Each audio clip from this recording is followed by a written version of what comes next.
to Bridges over History. On the dawn of the 25th of October, 1944, off the Samar Island, 6 tiny escort carriers and 7 tin cans look up to find the largest battleship ever built and an entire Japanese battle fleet bearing down on them. Within minutes, the air is full of splashes, the size of houses, and the sea is etched with smoke. What followed is one of the most lopsided, most improbable, and most consequential fights in naval history. This is the Battle off Samar, reconstructed minute by minute through the ship's own action reports and Japanese records. The Battle off Samar is the northernmost surface action on the 25th of October, within the wider Battle of Leyte Gulf. The Japanese center force under Vice Admiral Admiral Kurita has slipped through the San Bernardino Strait. Halsey's fast battleships are far to the north, chasing a decoy carrier group. In the U.S. Army's beachhead at Leyte, it lies exposed. If Kurita can smash the covering escort carriers and push into the Gulf, the results would be catastrophic.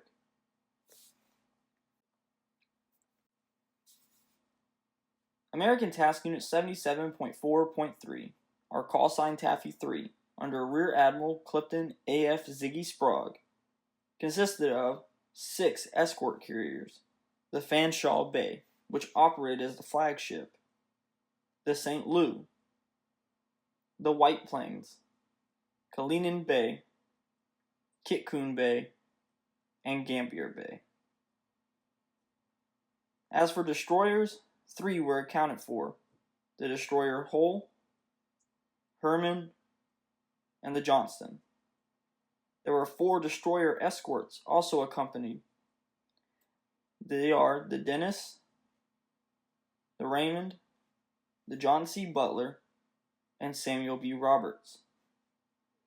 Kurita's center force is what remains after the 24th October air and sub-attacks out in the Sibian Sea. Battleship Yamato, Nagato, Kongo, Haruna, and cruisers Chokai, Chikuma, Tone, Kumano, Suzuya, Hagero, and various detachments and damages during the fight. As for light cruisers, the Yahagi and the Noshiro. As for destroyers, elements of Desron 10 and Desron 2, including Yukikaze, Isokaze, Urikaze, Nowaki, and others. Now, we'll call out which of these actually get weapons effects later, because not all of them finish the day still floating. The conditions at first light was low overcast, scattered rain squalls, and a moderate sea. Those squalls and a lot of smoke will keep Taffy 3 alive. The carriers are jogging east to make a morning launch when lookout spots AA flashes on the western horizon. Radar has not seen them yet. By 0646, lookout reports automatic AA firing bearing roughly 300 degrees, roughly 15 miles. At 0653 to 0655, a large enemy fleet was visually sighted, initially reported as 4 battleships, 8 cruisers, and destroyers at 17 miles. Admiral Kurita opens fire almost immediately. Sprague orders launch all aircraft and turns east into the wind. At 0701, the screen is ordered to make smoke. The carriers continue to the east and southeast at flank, while flight decks cycle anything with wings, armed or not. In 075 and 0710, the first U.S. contact report and assistance requests go out. The destroyers start threading into the gun line to lay smoke.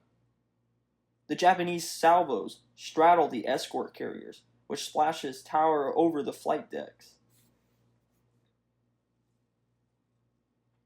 These minutes decide everything. If the smoke fails, the carriers are pinned and punched flat. If launches fail, there's no air pressure to complicate Kurita's firing solutions. Both succeed, but barely. Sprague's order is brutally simple.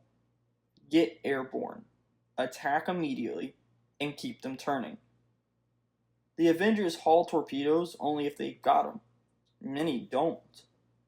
Wildcats strap on whatever they have from 100 to 250-pound general-purpose bombs, depth charges, and even machine gun strafing. But they'll go anyway, and they'll fight. Planes from Taffy 2 and later Taffy 1 added weight as the battle developed. The destroyer attacks began around 0730 and lasted to around 0850. With the carriers under fire and the range compressing, the 3 destroyers and 1 destroyer escort conduct classic torpedo attacks: smoke, sprint, salvo, and survive if you can. The USS Johnson DD-557, under leadership of Commander Ernest E. Evans, throws his ship to flank, angles across the Japanese line under plunging fire, and looses a 10-fish spread at cruiser range, claiming hits that contribute to the chaos in the lead divisions. The Johnson is repeatedly hit by 6-inch and 14-inch gunfire, losing power and steering. After continued bombardment that floods her compartments and disables propulsion entirely, she sinks around 10:10 in the morning. The USS Hull, or DD-533. Hull's attack burns down a gauntlet of battleship and cruiser fire to launch torpedoes that force radical turns in the Japanese line. Multiple heavy shell hits from Congo and Yamato wreck her machinery and steering. She fights on until dead in the water, and finally capsizing and sinking around 0855. The USS Herman, or DD-532, the lone survivor among the 3. Herman trades gunfire with heavy cruisers and even battleships, while screening the carriers and dodging salvo after salvo.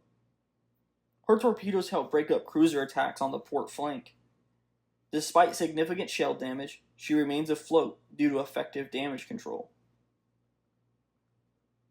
The USS Samuel B. Roberts, destroyer escort 413, is a destroyer escort by designation, and a destroyer in behavior.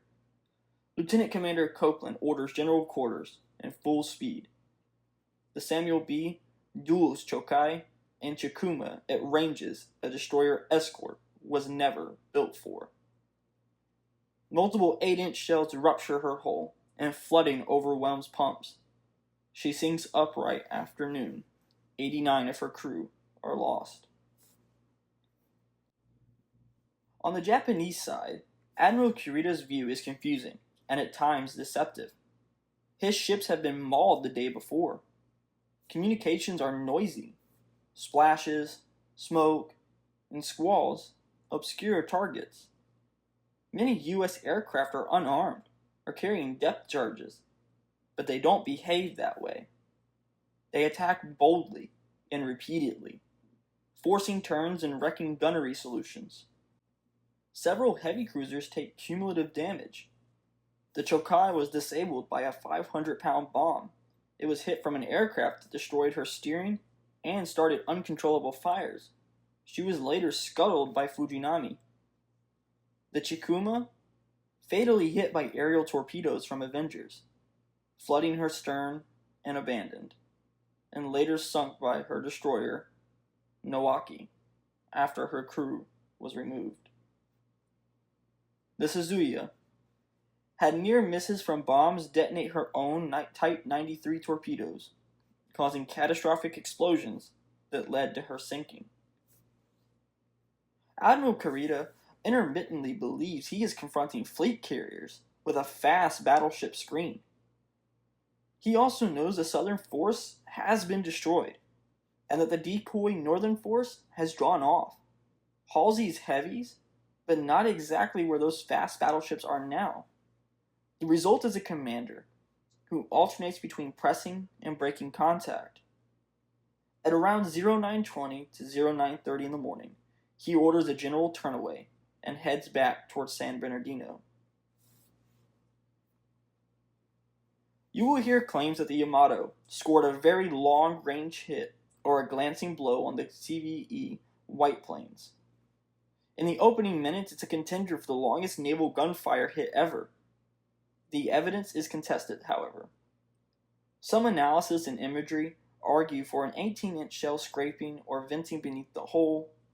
Others dispute trajectory and impact interpretation. Today, we're going to mark it as unresolved and not decisive to the outcome either way. What is not contested, however, is armor-piercing shells often over-penetrated the thinly built escort carriers and the destroyer escorts and DDs, while high explosive did horrific topside damage when used.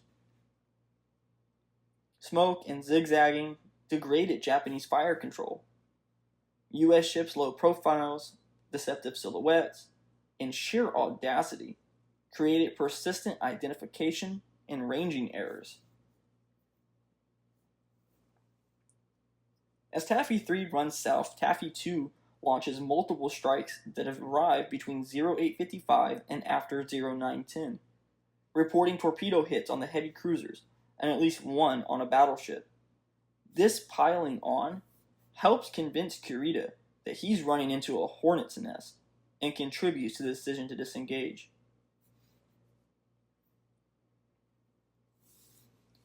For the losses and survival of the surface action between 0730 to 10 a.m., the amount of U.S. ships sunk in action, the Gambier Bay. The main cause was a concentrated 8-inch cruiser gunfire from Chikuma and Tone, and it caused progressive flooding, and it capsized. The destroyer Hull. The main cause was multiple heavy caliber shell hits from Yamato and Congo, disabling propulsion and steering, and it was eventually sunk by flooding. The destroyer Johnson. The main cause? Cumulative shell fire from both cruisers and battleships, leading to a loss of power and steering, followed by progressive flooding. The destroyer escort Samuel B. Roberts. Main cause? Multiple 8-inch hits from heavy cruisers, causing hull rupture and uncontrollable flooding. As for ship damages, every surviving escort carrier in Taffy 3 suffered some amount of damage. The human cost on both sides for the United States and the Japanese for the battle off Samar and related kamikaze strikes on 25th of October cost over 1,100 U.S. men killed, including 1,118 ship crewmen, 43 aviators, and over 900 wounded. Hundreds endured exposure, thirst, and shark attacks while awaiting rescue. As for the Japanese losses, they are harder to quantify precisely due to incomplete records and post-battle sinkings. Conservative estimates place over 1,400 dead from ship sinkings during and immediately after Samar, including the crews of Chokai, Chikuma, and Suzuya, as well as destroyers lost in the retreat, such as Nawaki. Many more were wounded aboard ships that managed to limp home. These numbers are not just statistics. They represent the crews of small ships who fought against impossible odds, and the sailors of a powerful fleet caught at the end of its logistic and operational rope.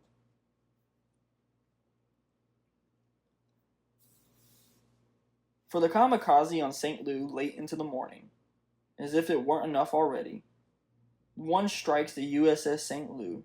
The resulting explosion sinks her, the main cause being detonation of her bomb magazine after impact. She was the first major warship lost to a deliberate suicide attack.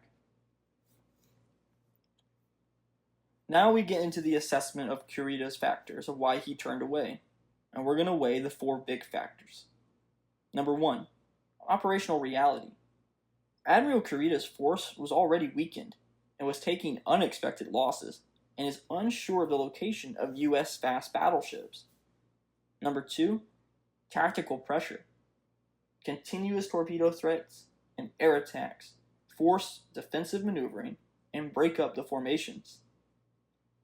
Number 3, information friction and misidentification of escort carriers as fleet carriers. Confusion about the other U.S. groups of loss of key cruisers, scouting, and firepower within the region as well. Number 4, mission versus means. Even if he smashes Taffy 3, the approach to Leyte is a long one, and the day is burning, and air attack density is rising. In Kurita's own retrospective account and multiple post-war analysis, we see a commander concluding that if he were to continue, he would hazard his force without a decisive gain, so he breaks off.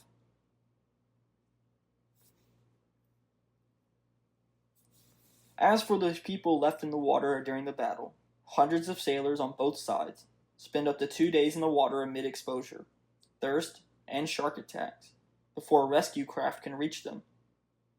The toll, including subsequent kamikaze attacks on Taffy 1, passes 1,000 dead and nearly as many wounded. The aftermath and legacy for the Battle of Samar is a linchpin. It's a small unit that prevents catastrophe at Leyte. Symbolically, it becomes the touchstone for naval audacity.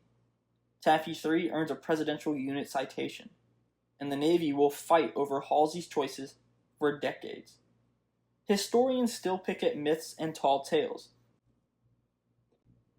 One enduring what-if surrounds Admiral Halsey's decision to chase the Japanese northern force and leave the San Bernardino Strait unguarded.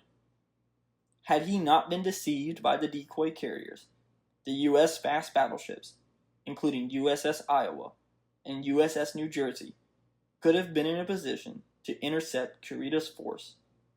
This may have set the stage for the only possible time for a duel between the Yamato and Iowa.